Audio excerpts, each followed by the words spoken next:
Hello everyone. शिक्षा विधि में सबका स्वागत है। बच्चे, आज की जो वीडियो है, जो आप लोगों ने ग्रुप के अंदर डाउट भेजे हुए हैं अपने अलग अलग, आज उनका सॉल्यूशन मैं करवाने वाला हूँ। कोई भी आपको अगर स्टिल डाउट रहे, आप क्वेश्चन को अभी दोबारा सेंड कर सकते हैं, आप कमेंट के थ्रू पूछ भी सकते हैं।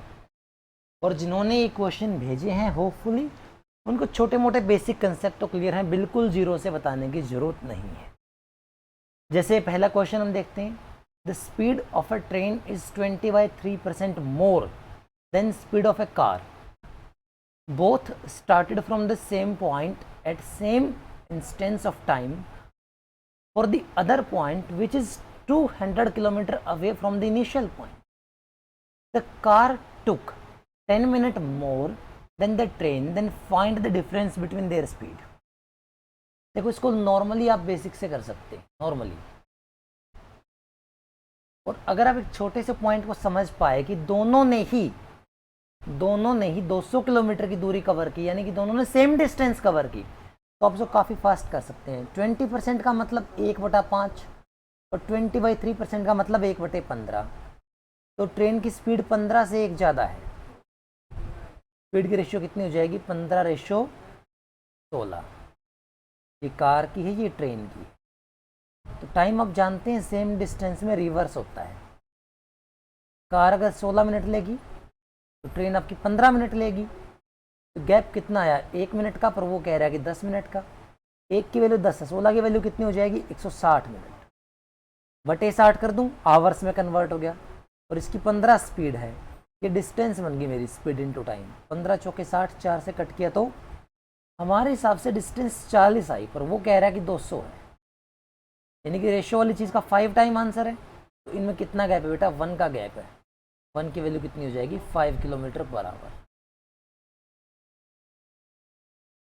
ठीक है, डायरेक्ट आप कर सकते थे। स्टिल आपका अगर मन नहीं भरता है तो आप ऐसे कर सकते हैं। 200 किलोमीटर आप जाएंगे 15x स्पीड से, 200 किलोमीटर आप जाएंगे 16x स्पीड से। तो आपको 10 मिनट का गैप आना चाहिए, यानी कि 1/6 घंटे का गैप आना चाहिए। यहाँ से भी आप कर सकते हैं। आंसर चॉइस मेरे पास है नहीं, क्रॉस मल्टीप्लाई करके आप इसका आंसर निकाल सकते हैं। आपको वहाँ से भी x का डायरेक्ट वैल्यू मिल जाएगा और वो आंसर सेम ही आएगा जो ये आया है। ये पहला क्वेश्चन था डाउट में। A man can swim a certain distance in downstream in 2 hours and returns in 7 hours. Return का मतलब क्या होता है बेटा? अपस्ट्रीम। क्योंकि और जाते टाइम धारा के साथ गया है तो आते टाइम धारा के विपरीत आएगा। लेकिन डिस्टेंस तो सर्टेन कवर की है ना, सेम डिस्टेंस कवर की है। तो टाइम की रेशियो क्या है? डाउन और अप की, 2 और 7 की। स्पीड की रेशियो क्या होगी? आप जानते हैं इसका रिवर्स होगी, 7 और 2। क्लास नोट्स हर जगह बड़े प्यार से समझाया बेटा। बताओ, बोट की और वाटर की स्पीड क्या होती है? Down plus up 9, down minus up 5। Ratio में 2 से डिवाइड करने की जरूरत नहीं थी। आप वाटर 5 कह रहे हो, वो भी वाटर 5 कह रहा है, यानी कि 1 टाइम। आप बोट 9 कह रहे हैं, वो भी बोट 9 टाइम कहेगा, 9 किलोमीटर पर आवर। बोट जो होता है बेटा, वही स्टिल वाटर की स्पीड मानी जाती है, ध्यान रखना। ये एक ही वर्ड होते हैं, स्विमर, बोट, स्टिल वाटर के अंदर स्पीड का होना। If decreasing 110 by x% gives same result as increasing 50 by x%, then x% of 650 is what percent more than x plus 20% of 180? करवाने के मुझे नहीं पता कितने तरीके होंगे। CPO 2020 में आया, सब ने अपने अपने तरीके से इसके सोल्यूशन भी करवाए हैं।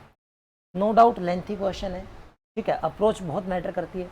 और तुम नलायक बच्चे हो, मैंने यूट्यूब के ऊपर 2 बार ये क्वेश्चन करवाया, किसी ने नहीं देखा, पता नहीं कहाँ से पढ़ते हैं, ये मुझे समझ में नहीं आता।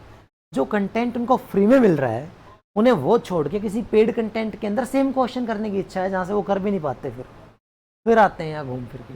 अब फिर करवा रहा हूँ, ध्यान से देख लेना। मैंने समझाया है a% ऑफ b और b% ऑफ a बराबर होता है। तो 110 को x% घटाना है या x को 110% घटाना है, एक ही बात होती है, 1.1x। ये बराबर है 50 को x% बढ़ाओ या x को 50% बढ़ाओ, यानी कि 0.5x। x वाले टर्म एक साइड करेंगे तो 11 और 5 16 हो जाएगा। 1.6x बराबर है 110 में से 50 हटाओगे तो कितना बचेगा? 60। एक डेसिमल हटा दो, 600। ठीक है बेटा, तो ये 6 इंटू 100/16 बन गया ना। 2 से कट करो 3 पे, 2 से कट करो 8 पे। 8 से कटेगा 12.5 पे, तो 37.5 आया एक्स का वैल्यू। और आप जानते हैं 37.5% जो होता है वो 3/8 भी होता है। 12.5% 1/8 है, तो 3 टाइम, ठीक है, 1/8 3/8, ये सबको ध्यान होगा। तो इसने कहा x% ऑफ 650, x% का मतलब 3/8 है, 650 का 3/8, 650 का 3/8, ये कितना ज़्यादा है किससे, x प्लस 20% ऑफ 180, x का तो मतलब 3/8 है, 20 का मतलब 1/5, 5 3 15 और 8 23, 23/40 इंटू 180, इंटू में क्या आएगा 23/40 इंटू 180। क्यों? क्योंकि इसी से निकालना है बेटा, एक जीरो से एक जीरो कट गई, और मत काटना, 2 से काट दो 325 पे कट जाएगा, 2 से काट दो 4 पे। अब ऊपर वाले का बेस सेम हो गया है, सेम काम नीचे, नीचे वाले का बेस सेम हो गया है, तो 4 को तो उड़ा दो, 4 की कोई ज़रूरत नहीं है। ये 975 बना, माइनस 18 दूनी 36, 18 3 54, 360, 414, नीचे 414, बेटा 414 में से घटाना है इसको 561/414, ये आपका आंसर है, बस आपको भाग देना है। 100% से ऊपर आंसर आएगा, ऑप्शन मेरे पास है नहीं, भाग दे के देख लेता हूँ। 561 को 414 से, एक पे गया 414, 11 में से 4 गए 7, 5 में से 1 गया 4, 1 0, 14 3 पे कट जाएगा बेटा आराम से, 12 42, 10 में से 2 गए 8, 6 में से 4 गया 2 2, अब 0, 22 88 कभी भी 6 पे नहीं जाएगा, 5 पे कटेगा, 135 point something, 135 point something percent आपका आंसर होगा। आप नियर बाई 136% कह सकते हैं, नियर बाई 136% आप कह सकते हैं। नहीं, कहीं गलती कर दी मैंने, 10 में से 2 गया 8, 6 में से 4 गया तो 2 बचेगा बेटा,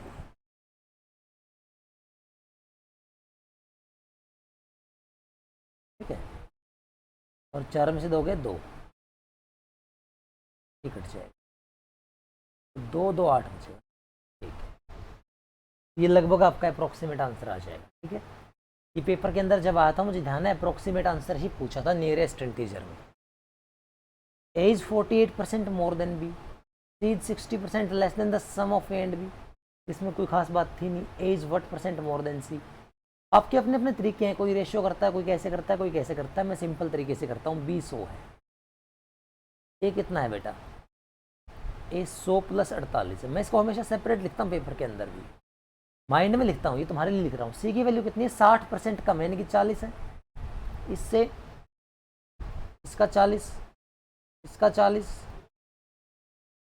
इसका 40%, 48 को 192, 19.2। आप पूछेंगे सर ये क्या किया, आप इस पूरे को जोड़ते, उसका 60% निकालते घटाते, 60 घटाओगे मतलब 40 बचेगा इस पूरे सम का, तो मैंने इंडिविजुअल सबका 40 निकाल दिया। 80 19 कितना होता है बेटा, 99.2, और ये 148 है ना, तो आप बता दो 48 वो और 0.8 ये, 48.8 इंटू 100,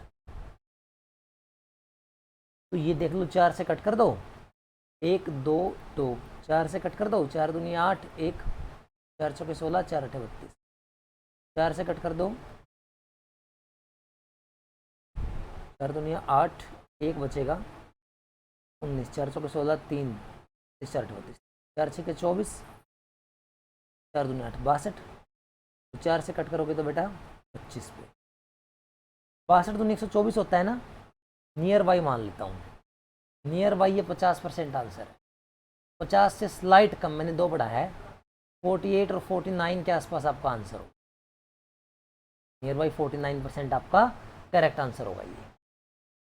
ओके, एक बच्चे ने ज्योमेट्री के सवाल भेजे थे, देखते हैं।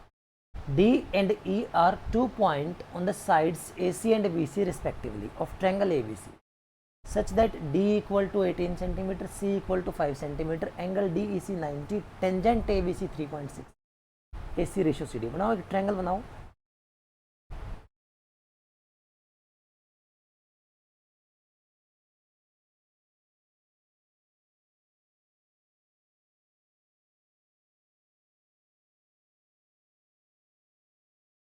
ट्रायंगल ABC है।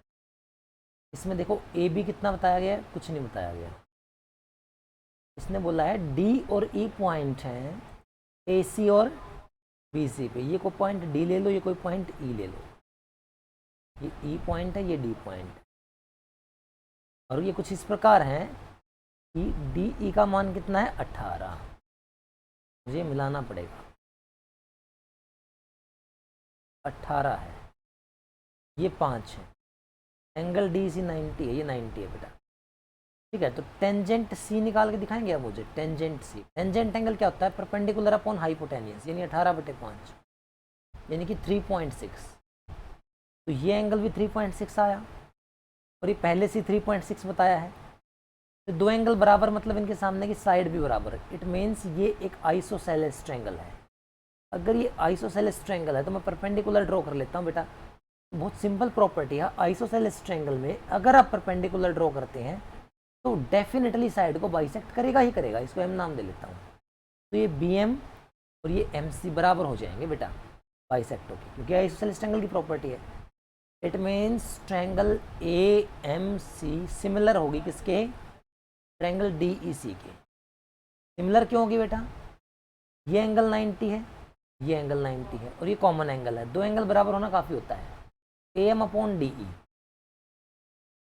AM/DE is equal to MC/EC is equal to AC/ED, AC/DC sorry, AC/CD। तो आपसे ये पूछा है AC/CD ये किसके बराबर है, MC/EC के। अब MC क्या है भाई, MC हाफ है BC का, यानी BC/2 है MC, BC/2 EC। तो ये आंसर आएगा BC/2EC, BC/2EC। ठीक है बेटा, ये इसका आंसर बन गया। In triangle PQR angle P is 120, PS is perpendicular to QR at S, PQ plus QS equal to SR, then the measure of angle Q। ठीक है, बनाओ एक डायग्राम। थोड़ा बड़ा इसलिए बनाया ना क्योंकि एंगल P थोड़ा बड़ा है बेटा। एंगल P पूरा 120 है, बाहर लिख देता हूँ PQR। ने कहा कि PS जो है ना ये PS, ये परपेंडिकुलर है बेटा। अगर ये यहाँ परपेंडिकुलर है तो 90 हो गया। फिर इसने क्या बोला है, आप एंगल Q निकालें अगर PQ और QS का सम बराबर है SR का। ये जो सम है PQ और QS ये बराबर इस पूरी वैल्यू की। ये क्वेश्चन यहाँ से तो कुछ भी नहीं हो सकता ना बेटा इसका, यहाँ से तो आप इसे सोल्व कर ही नहीं सकते। तो अब क्या करें, आप बचपन वाला काम करें। ये सेक्शन है ना, आप इसको X नाम दे लें, इसको Y नाम दे लें। तो आप सेम इतना ही सेक्शन यहाँ ड्रॉ कर दें, Y ड्रॉ कर दें, इस पॉइंट को कुछ भी नाम दे लो। ठीक, ऑब्वियसली बात है ये सेक्शन X ही बचेगा। फिर तो आप पूछेंगे सर X क्यों बचेगा, बेटा ये पूरी वैल्यू X प्लस Y तो है। अगर इतना मैंने Y के बराबर का खींच के यहाँ ड्रॉ कर दिया प्रकार से, तो ये पीछे क्या बचेगा, पीछे X ही तो बचेगा ना। अब देखो बेटा ये X है, इस साइड ने ये Y और ये Y दोनों बराबर हो गए, बाइसेक्ट किया, तो मतलब ये आइसोसेलेस ट्रायंगल हुई, तो ये भी X बना। अब इस क्वेश्चन के अंदर कुछ नहीं बचा। अगर ये एंगल थीटा है X के सामने, ये भी X है, इसके सामने भी क्या होगा थीटा, तो ये कितना हो जाएगा 2 थीटा, क्योंकि ट्रायंगल के दो इंटीरियर एंगल का सम हमेशा अपोजिट एक्सटीरियर के बराबर होता है। ये अगर 2 थीटा है तो ये भी कितना होगा 2 थीटा, क्योंकि दो फिर से बराबर साइड है। तो ये इतना एंगल कितना बचेगा 180 माइनस 4 थीटा बचेगा, और ये थीटा है तो 180 minus 4 theta plus theta is equal to 120। Minus का 3 थीटा इसको वहाँ भेज दो, इज इक्वल टू -6। थीटा का मान कितना आ गया बेटा 20 डिग्री, तो 2 थीटा का मान कितना आ जाएगा 40 डिग्री। ठीक है, तो ये आपका आंसर होगा, एंगल Q 40 होगा। कि क्या प्रॉपर्टी लगी है मैं आपको अलग से समझा देता हूँ। ये एक क्वेश्चन और किसी बच्चे का बाद में देखो। ये छोटी छोटी प्रॉपर्टी होती है बेटा। ये अगर आपकी आइसोसेलेस ट्रायंगल होती है ना, तो परपेंडिकुलर हमेशा बेस को बाइसेक्ट करता है। तो जहाँ पे परपेंडिकुलर बेस को बाइसेक्ट कर दे बराबर हो जाए, समझ जाओ कि वो आइसोसेलेस ट्रायंगल ही है। उसकी बाकी दो साइड बराबर होंगी ही होंगी। और ट्रायंगल में अगर दो साइड बराबर होती हैं बेटा तो उनके सामने के एंगल भी बराबर माने जाते हैं। और ट्रायंगल के दो इंटीरियर एंगल का सम हमेशा अपोजिट एक्सटीरियर के बराबर होता है। ये तीन प्रॉपर्टी लगाई है। वैसे कहना बेकार होगा पर ये क्वेश्चन कैट में आ चुका है पहले से। कल भी मैंने एक वीडियो बनाई थी, कैट 2006 में आ चुका है ये क्वेश्चन। कल भी मैंने एक प्रॉपर्टी क्वेश्चन कराया था कैट का, आप लोग देखते नहीं है। आपको लगता है कि जो पेड कंटेंट बड़ा ज़बरदस्त होगा किसी टीचर का, तो आप जाते हैं पैसे लेके वो देख लेते हैं। फ्री वाला आपको कुछ अच्छा सिखा रहा था, आपको लगता है कि नहीं फ्रॉड एजुकेशन होगी, देखो ही मत इसको। मैंने कहा था कैट से एसएससी हमेशा उठाती है। आप पिछले वाले क्वेश्चन को देखें, वो पक्का आपके नेक्स्ट एग्जाम में आने ही आने वाला है। एक छोटी सी 5 मिनट की वीडियो थी बस। ये देखते हैं, Arun present age is 1/5 of Rahul present age. तो राहुल की और अरुण की प्रेजेंट रेशियो 1:5 है। After some year Arun age will be, after some year की बात है बेटा, 40% ऑफ राहुल एज। 40% का मतलब 2:5 की रेशियो होगी बेटा। ये गैप एज का हमेशा बराबर रहना चाहिए। ये ऊपर 4 है और नीचे 3 है, मल्टीप्लाई कर दो क्रॉस, इसकी 3 से इसकी 4 से, तो ये 5 15 बन गया, ये 5 20 बन गया। तो राहुल की एज में कितनी बढ़ोतरी हुई? 5 की बढ़ोतरी 15 पे, तीसरे हिस्से की बढ़ोतरी। तीसरे हिस्से की बढ़ोतरी कितना परसेंट होती है? 33 and 1/3%। That's all. ये डाउट थे, उम्मीद करता हूँ आप इसे बड़े प्यार से देखेंगे। इसके बाद भी कोई डाउट रहे तो आप मुझसे पर्सनली फिर पूछ सकते हैं, कोई दिक्कत नहीं, मैं दोबारा फिर बता दूंगा, घबराना मत किसी भी तरीके। Till then all the best to all of you, thanks for watching, जय हिंद।